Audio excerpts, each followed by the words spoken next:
जनता अलीकडच्या कालखंडामध्ये प्रचंड दहशती घाल्या. इथं असेल, पाटणमध्ये असेल, खरं आहे ना. तर लोकांना वाटतं कोण याला वाली नाही. पण मी आज आपल्याला एवढंच सांगायला आलोय, तांबवे असेल, पाटण तालुका असेल आणि या जिल्ह्यातला कुठलाही जिल्हा परिषद गट पंचायत समिती गाव असेल, या सगळ्या लोकांना विश्वास द्यायला आलोय. भारतीय जनता पक्ष आपल्या पाठीशी ठामपणे उभा आहे. आपल्याला कुठल्याही गोष्टीची कमी पडणार नाही. कुठलंही प्रशासकीय प्रेशर आपल्या पुढे चालणार नाही. मग भलं पालकमंत्री कुणी असला तरी फरक पडणार नाही. हे सांगण्यासाठी या ठिकाणी हे सांगत असताना मी आपल्याला हे सांगण्यासाठी आलोय, गावखेड्याचा विकास झाला पाहिजे. आपल्या लोकांच्या गावागावातल्या पायाभूत सुविधा झाल्या पाहिजेत. आणि ह्या पायाभूत सुविधा करण्यासाठी आपल्याकडे ताकद बळ असलं पाहिजे. हे सातत्याने सांगितलं जातं की डीपीडीसी आमच्याकडे आहे, आमदार मी आहे. तुमचं काम करत असेल तर माझ्याशिवाय काही करू होऊ शकत नाही. आणि पुन्हा सांगितलं जातं आलं काम तरी होऊन देणार. मी पुन्हा सांगायला आलोय, हे जिल्हा परिषद, ही पंचायत समिती, ग्रामपंचायत, हे सगळ्या ज्या संस्था आहेत, या सगळ्या संस्था या ग्राम विकास खात्याच्या अंतर्गत येतात. या सगळ्या संस्थांना जो निधी येतो तो निधी ग्राम विकास खात्याकडून येतो. आज या ठिकाणी आपल्याला हेच सांगणार आहे, मुख्यमंत्री सडक योजना ग्राम विकास खात्याकडे आहे, प्रधानमंत्री सडक योजना ग्राम विकास खात्याकडे आहे, 25-15 ग्राम विकास खात्याकडे आहे, 30-54 ग्राम विकास खात्याकडे आहे. आपण बघतो 50-54 ग्राम विकास खात्याकडे आहे. गावातले अंतर्गत रस्ते ग्राम विकास खात्याकडे आहे. गटर करायचे ग्राम विकास खात्याकडे आहे. मंदिर बांधायचे ग्राम विकास खात्याकडे आहे. आपण गावातली स्मशानभूमी बांधायचे ग्राम विकास खात्याकडे आहे. स्मशानभूमीच्या आतला एक कट्टा बांधायचा आहे, तो पण ग्राम विकास खात्याकडे आहे. या गावाच्या विकासासाठी एखादा हैमास पूल उभा करायचा आहे, तोही ग्राम विकास खात्यातनं मिळतो. या गावखेड्यातलं एकही काम नाही की ते ग्राम विकास खातं करू शकत नाही आणि ग्राम विकास खात्याशिवाय होतं असं एकही काम नाही. तेव्हा मी इथं तुम्हाला सांगायला आलो, जेव्हा ग्रामविकास खातं आणि आदरणीय देवेंद्र फडणवीस साहेब आपल्या सगळ्यांच्या पाठीशी उभे आहेत, तेव्हा चिंता करायचं काम नाही. राज्याचा मुख्यमंत्री आपल्या सोबत आहे आणि राज्याचं ग्रामविकास खातं सुद्धा आपल्या सोबत आहे, हे सांगण्यासाठी आलं. इथं आपण बघतो, इथल्या परिस्थितीमध्ये जी परिस्थिती आपण पाहतो, सातत्याने सांगितलं, आपण काही म्हणा, मी आज तुम्हाला सांगतो, कोणी जिल्ह्याचे पालकमंत्री आहेत, आम्ही सन्मान करतो. आमचे सहकारी आहेत, आम्ही सन्मान करतो.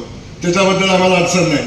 परंतु जेव्हा आमच्या भारतीय जनता पक्षाच्या कार्यकर्त्याला अडचण येते, तेव्हा मात्र भारतीय जनता पक्षाच्या कार्यकर्त्याच्या पाठीशी ठामपणे उभं राहणं हे आमचं कर्तव्य आहे. आणि त्या कर्तव्याच्या भावनेतून सातत्याने आपण उभं राहू. त्या बच्चूदादा काळजी करू नका, काही झालं तरी पाटणचा भारतीय जनता पक्षाचा पालकमंत्री बच्चूदादाच आहे. आणि पाहिलं आपण ज्या पाटण तालुक्यातल्या ज्या ग्रामपंचायतीपासून गावखेड्यापासून वाडी वस्तीला जे पाहिजे ते येऊन सांगण्याची आवश्यकता नाही. बच्चू दादा SMS करा, SMS वर काम मंजूर होईल. तेव्हा दहशतीच्या खाली, दबावाच्या खाली असं राहू नका, चिंता करू नका. या भागातल्या सगळ्या कार्यकर्त्याच्या पाठीशी भारतीय जनता पक्ष ठामपणे उभा आहे आणि हे सांगण्यासाठी माननीय मुख्यमंत्र्यांनी मला इथं पाठवले, लक्षात ठेवा. त्यामुळं आपल्या सगळ्यांना या ठिकाणी या सगळ्या गोष्टीचा विषय घेत असताना मी सांगतो, जेव्हा हे सगळं काम आपण ग्रामविकास खात्यातून पुढे येऊ शकतो. आमच्या महिला भगिनी बसल्यात, काही बऱ्याचदा सांगितलं जातं, बचत गटावर बोललं जातं, उमेदवार बोललं जातं. पण तुम्हाला मी सांगतो, अख्खे बचत गट, उमेद हे सगळं माझ्याच खात्यात येतं. हे सगळं माझ्याच खात्यात येतं.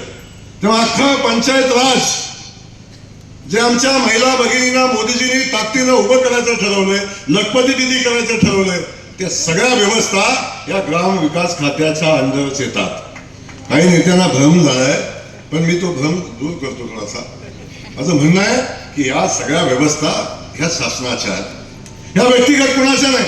उद्या मी मंत्री झालो तरी मी जनतेसाठी काम करणारा मंत्री आहे. पण मला जेव्हा भारतीय जनता पक्षाच्या लोकांनी ताकद दिली, आशीर्वाद दिले, पक्षानं माझ्यावर जबाबदारी दिली, तेव्हा आपल्या सगळ्यांच्या सोबत राहणं हे माझं कर्तव्य आहे. आणि त्या कर्तव्याच्या भावनेतून आपण सातत्यानं आपल्या लोकांच्या पाठीशी उभं राहतो. आज आपण बघताय केंद्रापासून दिल्लीमध्ये कुणाचं सरकार आहे? कुणाचं? मोदीजींचं सरकार आहे. राज्यामध्ये कुणाचं आहे? आपल्या देवाभाऊचं आहे.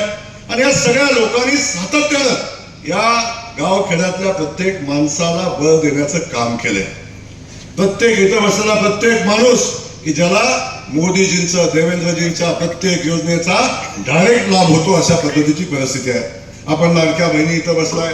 आपण बघितलं आमच्या लाडक्या बहिणी जेव्हा मागच्या निवडणुकीच्या अगोदर ही योजना आम्ही आणली तेव्हा अनेक विरोधक त्यावेळी काय सांगायचे? ही योजना निवडणुकीपुरती आहे ना, निवडणूक झाली की बंद होणार आहे. झाली का बंद? 1500 रुपये आमच्या लाडक्या बहिणीच्या खात्यावर महिन्याला देवाभाऊ पाठवतात. करा ना. सक्का भाऊ सुद्धा राखी पौर्णिमेला राखी बांधायला गेल्यावर 100 रुपये ताटात टाकताना बायकोकडे 3 वेळा बघतो.